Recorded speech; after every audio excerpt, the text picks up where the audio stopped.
দেশবাসী, আমি আমির হামজা কুষ্টিয়া 2023 সালের দিকে চট্টগ্রামের ওই লাইনে কোন জায়গায় এক তাফসির মাহফিলে নামের সৌন্দর্য বোঝাতে গিয়ে শহীদ জিয়াউর রহমানের ছোট ছেলে আরাফাত রহমান কোকো, ওনার নামে যে কোকো শব্দটা আছে, এই শব্দটাকে বিকৃত করলে বা মুরব্বী মানুষ যারা দাঁত নেই যাদের, এই সমস্ত মানুষ যদি এরকম নাম ধরে ডাকাডাকি করে, অনেকের নাম আমি কয়হস্য কু কু এরকম ডাকতে শুনেছি। এই সেই উদাহরণটা টানতে গিয়ে অনাকাঙ্ক্ষিত ভাবে আসলে চলে আসে 1-1.5 ঘন্টা 2 ঘন্টার ভেতরে কথা বললে। তো ওই সময় তার পরের দিন আমি এটা সংশোধন করে নিয়েছি, ভুল স্বীকার করে। কারণ ভুল হলে মানুষ স্বীকার করবে, এর ভেতরে কোনো লজ্জা নেই, অপমান নেই, এটা মানুষের ছোট হওয়া নেই। এটা আমি ভুল হলে স্বীকার করি, মানুষ তো ভুলের ঊর্ধ্বে নয়। এরপরে আবার কিছুদিন পরে যখন এ নিয়ে কথা উঠেছিল, আমি আবার লাইভে বলেছিলাম এই বিষয়টা, যে আসলে এটা অনাকাঙ্ক্ষিত। 1-1.5 ঘন্টার ভেতরে এরকম 2-1টা স্লিপ অফ টাং হতে পারে।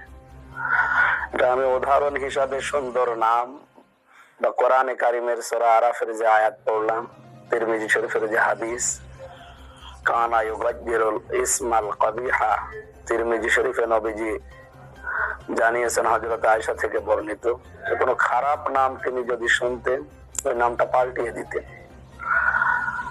আমরা এই উদ্দেশ্য নিয়ে আসলে কথাগুলো বলতে গিয়েছিলাম। তো আমার ভুলের জন্য আমি মাফ চেয়েছি, ক্ষমা চেয়েছি, সংশোধন করে নিয়েছি। আশা করছি আল্লাহ আমাকে মাফ করে দেবে। কিন্তু এটাকে এতদিন পর, এত বছর পর যারা এখন হঠাৎ করে রাজনৈতিক স্বার্থ চরিতার্থ করার জন্য এই ভিডিওগুলো কাটছাট করে, আগে কি বলেছি 1 ঘন্টা, পরে কি বলেছি আধা ঘন্টা, এগুলো নেই।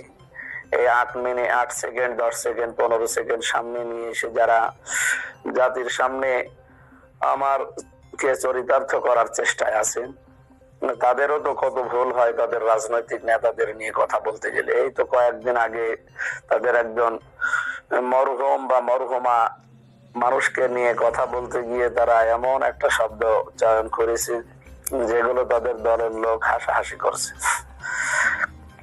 আমরা চাই আল্লাহ রাব্বুল আলামিন শহীদ জিয়াউর রহমানের সন্তানকে কবরে মাফ করে দিক। আমি ব্যক্তিগতভাবে শহীদ জিয়াউর রহমানকে, ওনার আদর্শ মানি না কিন্তু ভালোবাসি তাকে। জনাব তারেক রহমান এবং আরাফাত রহমান, এই মানুষগুলোকে আমি এমনি ব্যক্তিগতভাবে ভালোবাসি।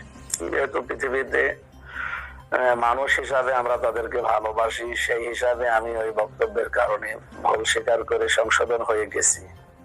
এখন যারা নতুন করে এগুলো করছেন তারা কি জবাব দেবে?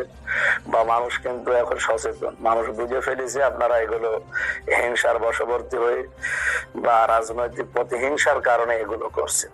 এগুলো করে আমার মনে হয় আপনাদের লাভ হবে না, আরো ক্ষতি হবে। আপনারা আশা করছি থামবেন এবং সকলে মিলে আমার জন্য দোয়া করবেন। আমিন। বারাকাল্লাহু লানা ওয়া লাকুম।